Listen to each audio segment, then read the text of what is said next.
Hi guys, welcome to the Comic Book Syndicate. We're coming to you from the Palace Cinema in Windsor, Ontario. We'd like to thank John for letting us shoot here. We've got 3 comics that were graciously donated to us by Border City Comics, which we're going to review, starting off with Blackest Night, Wonder Woman.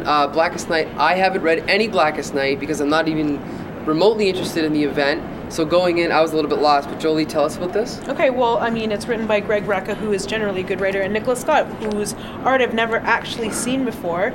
I was actually penciled and inked by 2 sets of people. So, I mean, it's all right for what it is. I don't really like the art at all. It honestly looks a little Todd McFarlane image. Who I like, so I disagree. So.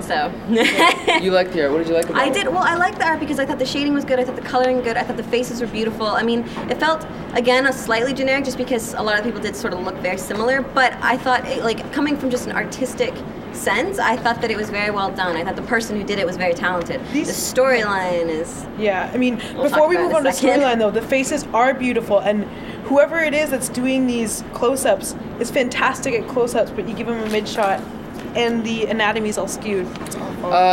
The story does not make me want to read any more Blackest Night, and it's sad because it's coming from Greg Rucka. Yeah. We've got 22 pages of a fight scene ending with a Deus Ex Machina where Batman comes in and basically solves the story in 2 pages. Then there's sort of a twist ending, not a twist ending, but a surprise ending that I don't really care about. Mm-hmm. So unfortunately, I can't recommend this comic. I don't know about you guys. Yeah, I found, again, the storyline was kind of generic. I found that the struggle didn't interest me at all, whether she was dark. Well, she was dark, and then she was trying to be light in her head, and there was no depth to it. It was just she was disagreeing with herself and saying the same thing over and over again as she's fighting people. And I don't know, it didn't have any context or anything strong to it. Do you recommend it? No. Jolie? No. There you if go. You like Greg Rucka, maybe.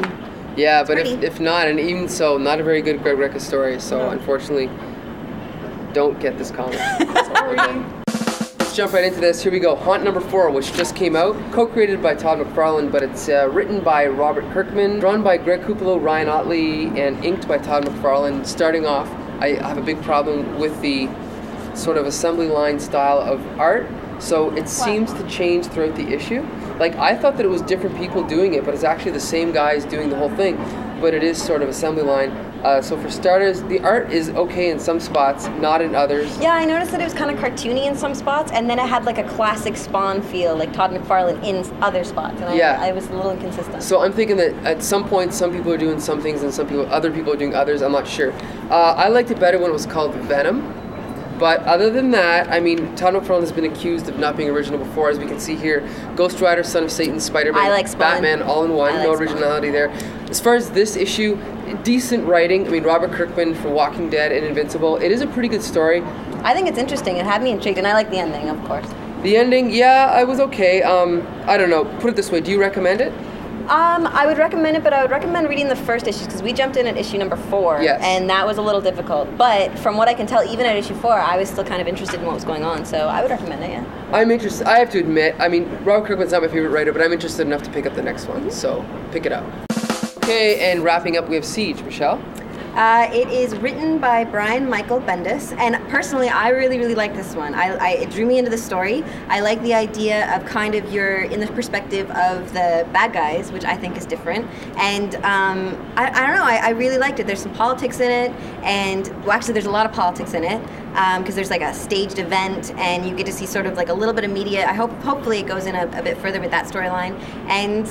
Yeah, I think the artwork was really intriguing. I don't know much about the Norman Osborn's event. Yeah, I didn't know much about Secret Invasion, and I knew that Osborn had his own Avengers, but it was nice to see him in action because I'd never seen that before, and I really, really liked it. It kind of humanizes villains that you always thought were kind of fantastical, and you see it from many different angles, and I don't know, it definitely, just from reading the first, we actually have a first, I liked it, and I want to read more of them. I don't usually like Bendis, but he didn't have that slick in your face writing that he does in Spider-Man that I absolutely hate. I actually didn't mind his writing in this one. The art is way better than that of Wonder Woman. It was tolerable in any case. It was actually a really interesting story. There was actually a really big panel where you can see Asgard and then it kind of goes down to Earth, and it was really, the artist I think is great, and he's been one of the best who can decipher what Bendis is writing and do it well. And one quick thing about the writer, what I like too is that the writing was very character specific. I found, at least, like when I was reading it, like I could actually kind of hear the voices, and that was sort of nice to see, because I don't like seeing different versions of comic books where you see the characters and the voice doesn't feel right. Oh my god. Yeah, I'm surprised because Brian Bendis has let me down so often lately. This is actually an improvement, like you said. He doesn't resort on his usual tricks. It's sort of forced wisecracky dialogue. So this is better writing than I've seen from him. The art is good. Overall, it's a pretty good package.